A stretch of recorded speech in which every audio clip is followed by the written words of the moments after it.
Okay, back on the top fourth, and we're up to bag D, which is pretty much all assembling and attaching our dampers. So I'm probably just going to build one on camera. I'll build the rest off camera, and then we can install all four at the same time. I'm not going to, it says in the manual to build the rears and attach them, and then build the fronts and attach them. Maybe so you don't get them mixed up, because the fronts have a little spacer in them to set them shorter, I guess. But I'm just going to build one, and on camera anyway, and then build the rest off camera. Then we'll come back when we're ready to assemble, attach them to the chassis. So step 20, we'll start with that. We need a shock body and a couple of O-rings, and there's a little spacer in there, a plastic spacer. I'll bring you in a bit. Now, what was I doing? And a piston and piston rod. That is a shame you can't adjust the actual piston itself. But anyway, so again, it's not telling you to use any oil on these O-rings, which is strange. I think I'm going to put some in anyway, because a little bit of lubrication doesn't hurt, does it? So I'll put an O-ring in first. Try and sit that in a bit. Press it in a bit with that spacer. And just don't need a lot. It's only for a little bit of lubrication for when the shaft comes through. There's our spacer. Another O-ring, and I'll just put a bit more on that one. Just so that it doesn't try and fall out on me. Right, so that, then we need our cap.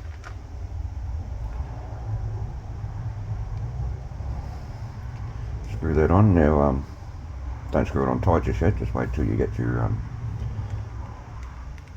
actual shaft through there. Back that through, and then we can do this up tight. And always have your rag handy, clean up your mess. And then we can put our rod end on, rod end or shock end.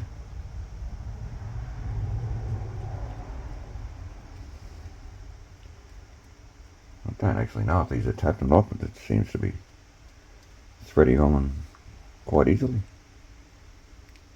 And now it's tightened up and just starting to turn the shaft. Now I really do need to invest in a set of shock pliers. I'm just saying to screw this all the way on, pretty much.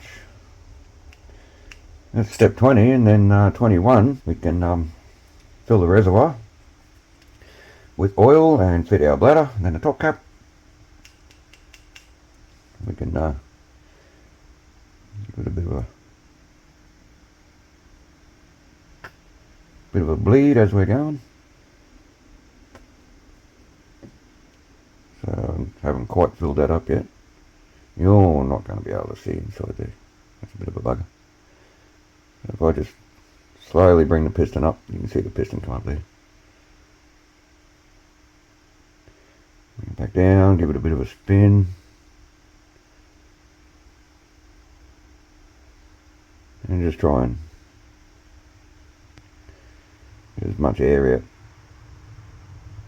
as you can. I'll put a little bit more in there. We do actually have a separate video on building CBA shocks, so you can go and check that out, and it might explain a little bit more than what I'm doing here. So I'm just gonna, I really need to buy something that is big enough to hold CBA shocks. So we're going to come back when that when all the airs come out of that shock body, and then we can finish that shock. and then I can build the rest of them, then we can fit them. Okay, I think we got all the air out of that one, so I'm just got it wrapped up in a bit of tissue paper here, and we can just get that out of the way first because I'm going to spill it again. There is too much oil in here, so a little bit's going to come out. That's why the paper's there, but you'd rather have a little bit too much and have some come out than have not enough and have an air pocket in there. Alright, so there's our bladder and our top cap. I'm not missing anything, nope.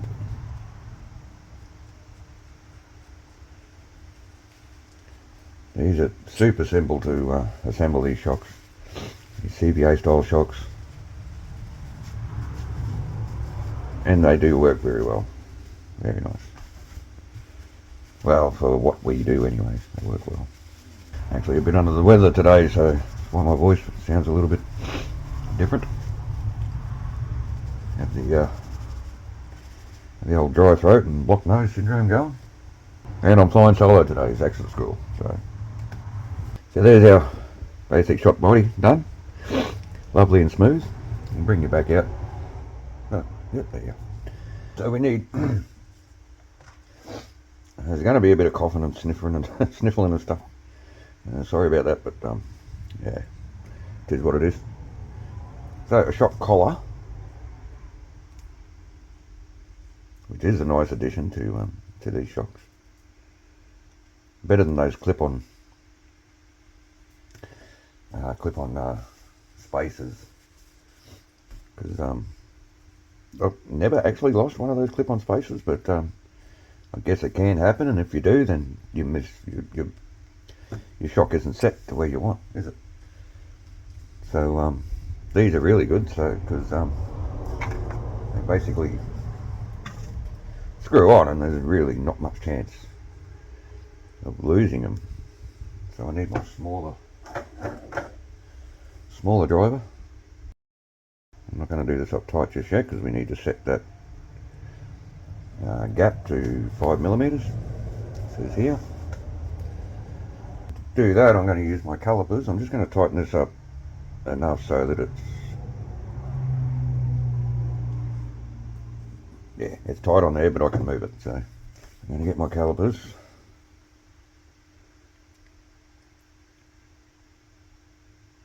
Set them at 5mm or thereabouts. And just, that was actually pretty close. Now it's going to be awkward. Right, so there's our 5mm. Double check that, yep. I can nip up this screw, don't over tighten it. And then our springs, and then our collar, and that's the shock done. Do make sure you get the right springs. The fronts are slightly shorter. So then our bottom collar or retainer or whatever you want to call it. That's a very nice smooth feeling shock. Okay, so I am going to build the rest of these, the other three, then we'll come back and chuck them on the car. So we have all our shocks built and feeling very nice and smooth.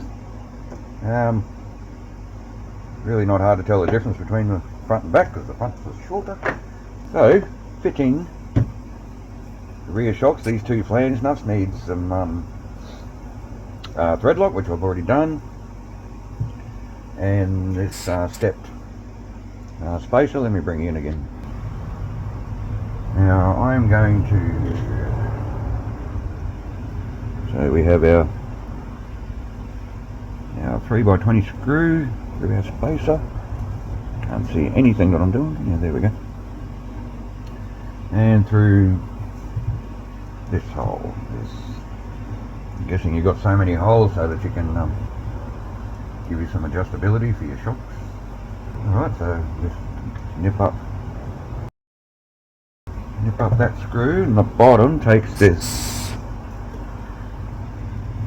brass flanged sleeve, flanged tube, Tamiya calls it, and a 3x15 self-tapper straight into the bottom control arm. And don't forget, this is a soft plastic, so once you feel it take up, that's it. Stop turning the screwdriver, step away from the tools.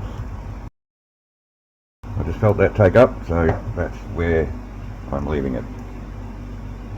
And that does feel very nice. Okay, the other shock, exactly the same thing.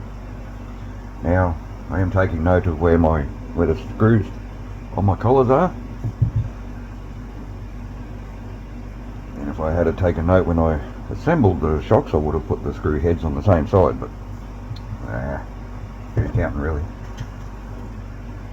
It's not a shell queen, is it? Constantly remind myself to stay in camera shot, because Zach's not here to remind me. And our 3x15 and flange collar straight into the bottom of that, and into, I was telling us the middle hole, but you've got other holes there if you like to adjust your shocks. Also, I suppose if you do strip out one of these holes, you can just pick another one. That'll get you out of trouble. And do you notice something else as I'm screwing in that shock? Yes, our motor plate turned up. That's all fitted, ready to go. You can't really see it from the top, but there's a bit of a hole there, as you can see red through there, but a bit of a pity, but you probably won't see it from the bottom once the chassis is all together either. I really don't know. So that's, bring it back out.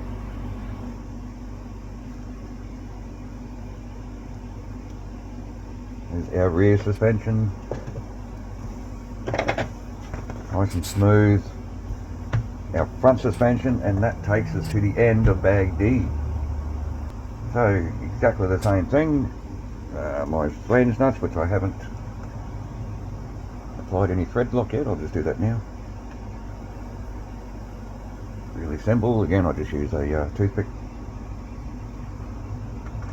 Cocktail skewer, some people might call it.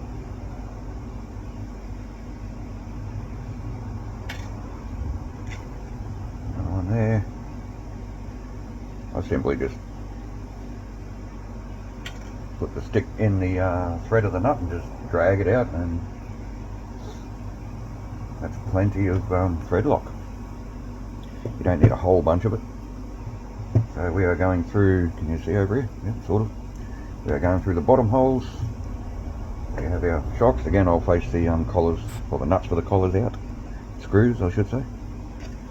Another 3x25, which are these longer ones, because we have an extra spacer. This little alloy spacer needs to go on there and through there. The next few steps, bag E, going to be exciting because that's when we actually start assembling the chassis, and then it'll start looking like a buggy. And the same thing, I guess. The flanged tube and a 3x15. Again, once it takes up, just stop. Very nice. Rinse and repeat for the other side. I managed to get screws the wrong way around on the front as well. Well, at least they match. Once this is on, we'll talk a little bit about the chassis and steering setup, but this is probably going to be the end of this video. It might be a shorter one. There really wasn't much involved, just building shocks and bolting them on.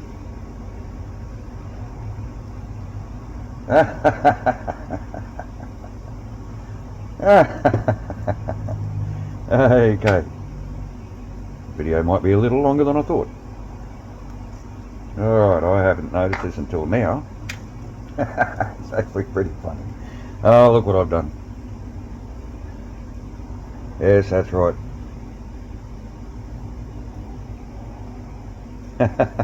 This arm should be flipped like this.